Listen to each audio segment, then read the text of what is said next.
नमस्ते दोस्तों, मेरा नाम राज है और आज मैं आपको एक घटना से रूबरू करवाने जा रहा हूं जो मेरे दोस्त अशोक के साथ घटी थी। यह घटना वह दिन की है जब अशोक और मैं गांव के बाहर क्रिकेट खेल रहे थे। उस दिन का वातावरण था बहुत ही अच्छा, पर जैसे ही दिन धीरे धीरे अंधेरे में बदल रहा था, हमें अपने घर वापस जाना चाहिए था। खेलते खेलते अचानक अशोक को बड़ी जल्दी में टॉयलेट जाना पड़ा। वह जल्दी में खेल को छोड़कर टॉयलेट की ओर बढ़ गया। लेकिन क्या था वहां? अशोक की अनुभव उस वक्त से शुरू होती है जब वह उस भूतिया स्थान पर पहुंचा जहां उसे कभी नहीं जाना चाहिए था। जैसे ही अशोक ने उस भूतिया स्थान में पहुंचा, उसने महसूस किया कि कुछ अजीब है। वहां की सूनी हवा ने उसे अजीब सा महसूस कराया। वह बिल्कुल भी संवेदनशील नहीं था कि वह इतना अजीब स्थान कैसे पहुंच गया। अशोक ने अपने टॉयलेट का काम किया और फिर उसने उठने का फैसला किया। पर जैसे ही उसने टॉयलेट से निकलने की कोशिश की, वह एक अजीब सी आवाज सुना। वह आवाज कुछ बुलाती थी, कुछ डराती थी। अशोक की हर रात की अपेक्षा इस रात अधिक डरावनी थी।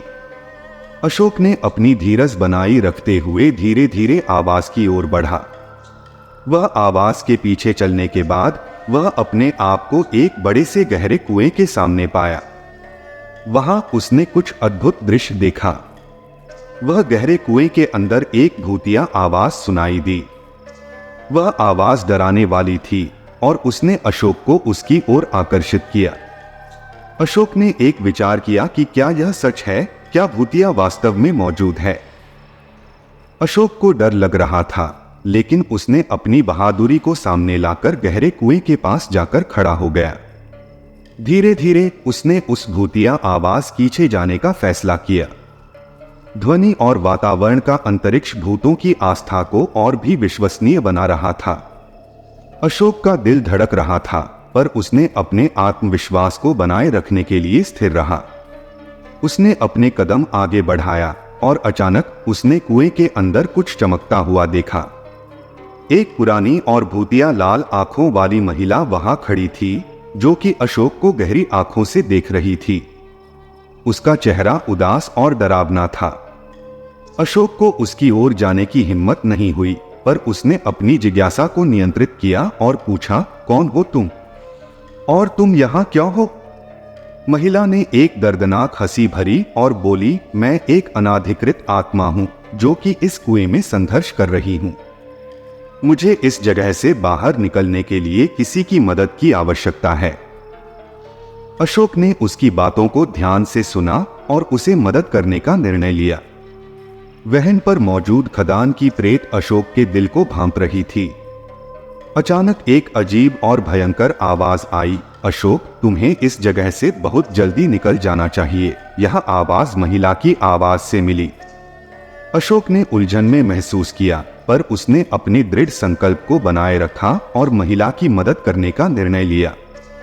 उसने उस महिला को अपने साथ घर ले जाने का फैसला किया, पर जैसे ही वह महिला को आगे बढ़ाने की कोशिश करता है, एक भयानक शव उसके सामने आता है।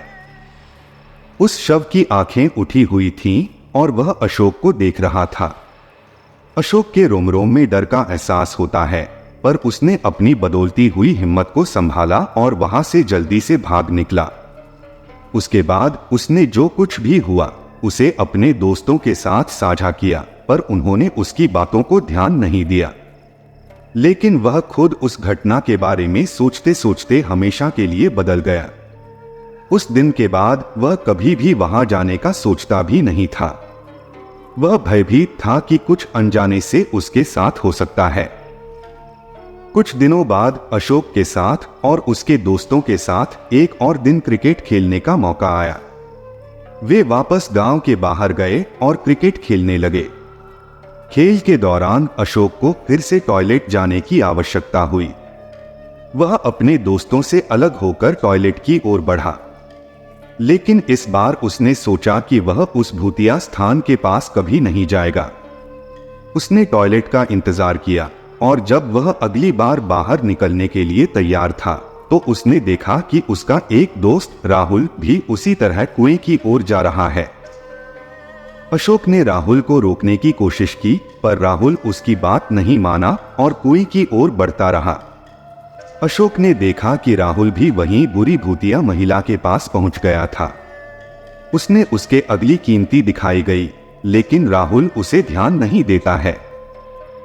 अचानक अशोक ने एक भयानक चीख दी और राहुल को बचाने के लिए उसके पास धावा बोला। उसने राहुल को उस भूतिया महिला से दूर ले जाने का प्रयास किया, पर उसे उस भूतिया महिला ने भी अपनी बाहों में ले लिया। राहुल के साथ एक भयानक घटना हो गई।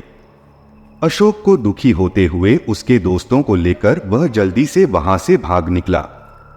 उसने अपने दोस्तों के साथ घर वापस आने के बाद बहन पर कभी भी उस घटना के बारे में नहीं बोला। उस दिन के बाद अशोक ने कभी भी उस भूतिया स्थान के पास जाने का सोचना भी छोड़ दिया। वह बस उस घटना को भूलने की कोशिश करता रहा, पर उसके दिल में उस भूतिया महिला की डरावनी आवाज और राहुल की विलक्षण मौत का असर हमेशा बना रहा। इस कहानी से हमें यह सीखने को मिलता है कि हमें कभी भी अनजाने स्थानों में जाने से पहले अच्छी तरह से सोच समझकर उसे विचार करना चाहिए, नहीं तो हमें अनजाने संदर्भों में फंसने का खतरा हो सकता है।